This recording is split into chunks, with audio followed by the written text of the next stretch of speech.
Kisah api menyala di tengah malam.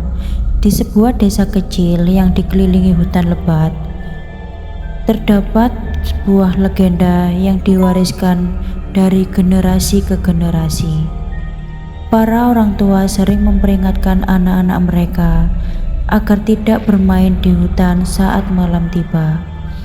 Alasannya sederhana, hutan itu adalah rumah bagi hantu Kemamang, makhluk yang dipercaya sebagai roh gentayangan yang muncul dalam wujud bola api melayang, membawa teror bagi siapa saja yang berani mendekat. Halo sobat, ketemu lagi dengan aku Widya, si hobi cerita horor. Namun sepertinya kebanyakan cerita horor, legenda ini hanya dianggap dongeng oleh sebagian besar penduduk desa, terutama oleh anak-anak muda yang gemar mencari sensasi. Salah satu dari mereka adalah Dimas, seorang anak berusia 17 tahun yang terkenal pemberani. Bersama 3 sahabatnya, Arif, Rina, dan Santi, Dimas memutuskan untuk membuktikan bahwa hantu Kemamang hanyalah mitos. Malam itu di bawah bulan sabit yang memudar, keempatnya memasuki hutan dengan membawa senter dan kamera. Mereka tertawa dan bercanda, tidak menyadari bahwa suara-suara alam malam yang biasa terdengar seperti burung hantu dan jangkrik perlahan menghilang. Udara menjadi lebih dingin dan kabut mulai turun, membuat mereka kesulitan melihat. Saat mereka semakin jauh masuk ke hutan, Rina tiba-tiba berhenti. "Lihat itu," serunya, menunjuk ke arah bayangan di antara pepohonan.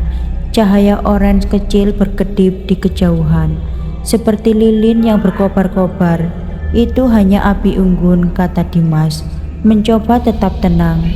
Tetapi ketika mereka mendekat, cahaya itu mulai bergerak, mengambang rendah, dan berputar di sekitar mereka. "Kemamang," bisik Santi dengan suara gemetar.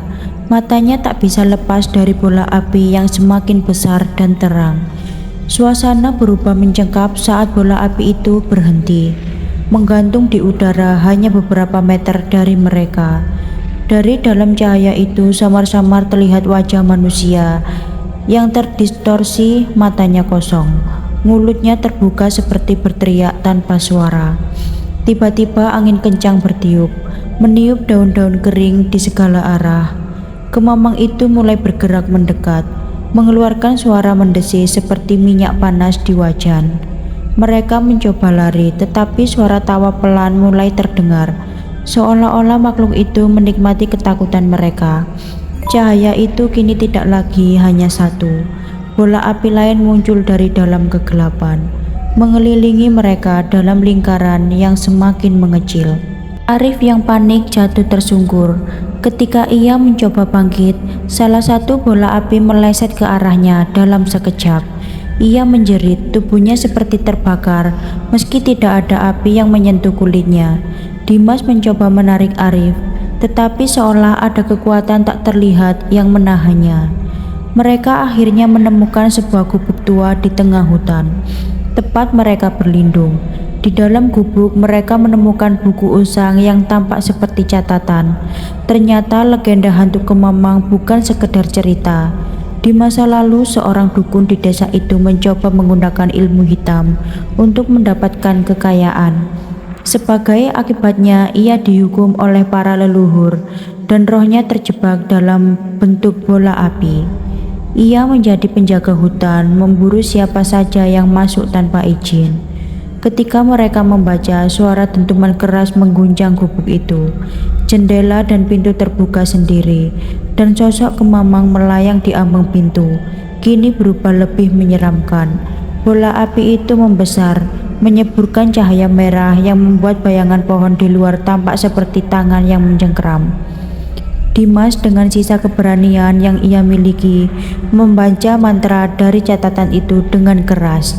Cahaya di sekitar mereka semakin terang dan Kemamang tampak menyusut. Suaranya berubah menjadi raungan marah sebelum akhirnya menghilang. Ketika pagi itu mereka menemukan diri mereka di pinggir hutan tanpa ingatan jelas tentang bagaimana mereka keluar. Namun satu hal yang pasti, Arif tidak pernah kembali hingga hari ini. Desas-desus tentang hantu Kemamang semakin kuat. Orang-orang percaya bahwa roh itu semakin marah karena ada yang mencoba melawan. Dan Dimas, ia meninggalkan desa, tetapi sering melihat di kota terdekat, duduk sendiri dengan mata kosong, selalu menyalakan lilin di malam hari, seolah mengusir bayangan bola api yang masih menghantuinya. Pesan moral dari cerita ini adalah, jangan pernah meremehkan legenda atau kisah-kisah lokal. Kadang-kadang mitos itu bukan sekedar dongeng, tetapi peringatan untuk menjaga keseimbangan antara dunia manusia dan yang lain adalah dunia gaib.